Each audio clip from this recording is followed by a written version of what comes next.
Morris was born on March 9, 1930 in San Jose, California. The family moved to Seattle after that, where Father Ralph opened and operated a bank and office furniture and equipment company. They lived in the Green Lake area of North Seattle. Father Ralph was saved around 1934 at Bethel Temple. They planted churches, but then Ralph and Edna were called to serve in Indonesia, and the family moved there when Morris was 8. The family lived in Indonesia until they evacuated ahead of the Japanese invasion in 1942. They evacuated to Australia and then took a troop transport vessel back to the U.S. They made it back to the United States by hugging the coast of South America, staying really close. And then as they passed Panama, his brother Joe was born, and they finally made it back to California. It was even in the newspapers that they had made it back, from Australia on this boat. In April of 1946, the Devins returned to Ambon, Indonesia. In the fall of 1948, Morris enrolled in Central Bible Institute and became a student there. His father purchased a 100-foot surplus Army air-sea rescue boat called the Evangel. The boat was to expedite evangelism of the many Moluccan islands and to contain a floating Bible school in order to produce more national church leaders. The opportunity to be part of the crew who took the Evangel across the Pacific was too good to pass up, so Morris left CBI, and on August 8, 1950, the Evangel, with 15 crew members and passengers, left Seattle to begin an eventful and courageous journey across the Pacific Ocean to Indonesia. I think the call to serve in Indonesia was natural for him as a result of having been there with his family and watching the ministry of his father and mother. Up in this other island of Sulawesi, there were 2 missionaries that had been asked by the Assemblies of God to go to that area and evangelize and also train workers. And one of the missionaries had to go home on furlough, or go home really on a medical leave, the Lanfears, and so they asked my dad to go and help the car blooms there in Tamohon. So he went there as a single man. He actually helped with crusades to plant some of those little churches that now probably aren't little churches, they're probably big, strong churches. So he was even involved in church planting, which I did not even know. And of course he was involved in the Bible school and teaching, and eventually also helping build some of the buildings, because at first it was just very rustic with little wooden huts or houses, but built up on stilts above the ground, very, very rustic. So Mom and Dad met Central Bible Institute, CBI, in Springfield, Missouri, in Assemblies of God Bible School. And at that time, my mom made friends with his sister, Teetle. And during that time also, she went out with my dad for a while, but then she realized that he had all these girlfriends that were sending him stuff, and she just said, nope. She broke up with him and didn't go out with him. And then a couple years later, it ended up that they started writing each other for a couple years. In 1953, on Valentine's Day, is when they got married, after she went across the Pacific Ocean and had a lot of seasickness and got to Surabaya and then went to Makassar and met Dad. And they went up to Tamohon and planned the wedding and had no idea it was Valentine's Day. The little church where they got married, it was a rough wood floor.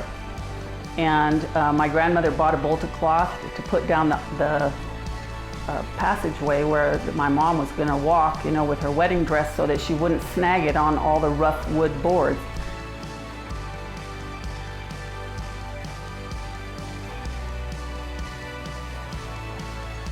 My sister Laurel was on her way, but the day that she decided to come, there was a curfew and no one could go anywhere.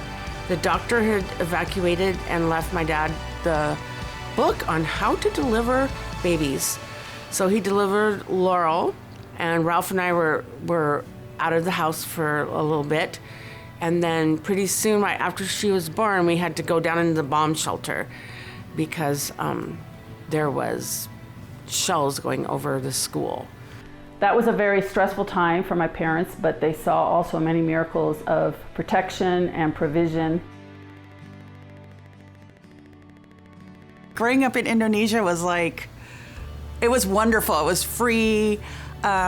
I didn't have to be at home at any specific time. I just had to make sure I got back to the house by the time the sun went down, and it went down every day at 6 o'clock. So that was pretty easy to handle. Every time my dad had to go run errands, like go to the post office or go buy something in town, I would always go with him. So we did post office trips, and sometimes he would see a beautiful sunset and he would go, "Come on, let's go," and grab his camera, and we'd zoom down to a good vantage point, and he would take pictures of the sunset, because my mom had other things going on, so I would always just go with him to keep him company. I remember he was always very serious about the ministry, and he was very serious about his work and very conscientious, and spent a lot of time and didn't like to take vacations because he knew a lot of people were sacrificing part of their income to support his ministry. So he was always very careful with his finances, and he really cared about being like Christ was. I think he had a perspective that was really more Indonesian than American. And as a result, he had great favor with them. They listened to him. They took his advice.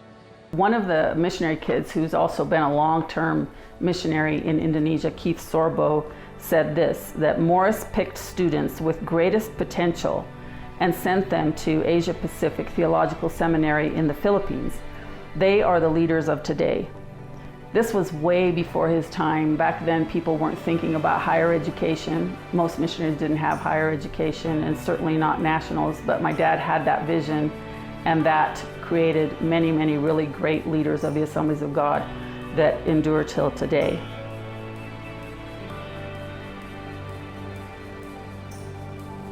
They retired to Kirkland, Washington, and close to all the family. We're all in the same basic area, really for the first time in a very long time. My dad decided that he needed his own space, because everywhere we lived over the years, my dad always had his office, He and I think it was a guy from Westminster that he knew, ended up digging out the entire crawl space and making it a quad level house where my dad could have this giant office downstairs. He had a lot of chocolate stashed in various parts of the office. So, he thought he was really sneaky. He would hide it in this big cupboard. But every time I went over, I would swipe candy, swipe chocolate out of his big cupboard. He had usually sometimes 8 to 10 Cadbury bars in there. Later in Dad's life, Mom and Dad decided to move down to California because they wanted to move into sort of a retirement community, and they found this great spot. Dad loved the community down there. He really enjoyed the grounds. He loved sitting outside, looking at the birds. He hitchhiked across the U.S. several times, both coast to coast and also between Springfield, Missouri, and Seattle. So my dad loved scaring people a lot, like really a lot. He loved to scare people. Maybe they would be having like a get together where all the students were all together, and he would leave and he would go put a nylon over his head and come back, and everybody would be terrified. They thought he was like some sort of a ghost or something. And literally women would scream, like almost pass out from fear. And I remember in Tamahan driving around on the back of the scooter, and he'd have me stand up and put my arms out like this and scream and stuff while we were going through the village. And that was something that Mom was not to know about. My dad did something pretty funny when he was the director of the Bible school. He set up a loudspeaker system, and every morning to wake up the students, he would put on Tennessee Ernie Ford music super loud. So it's this, guy singing in English. These people don't know any English. So I'm really proud of Dad. He set the bar really high as to what a missionary is and does.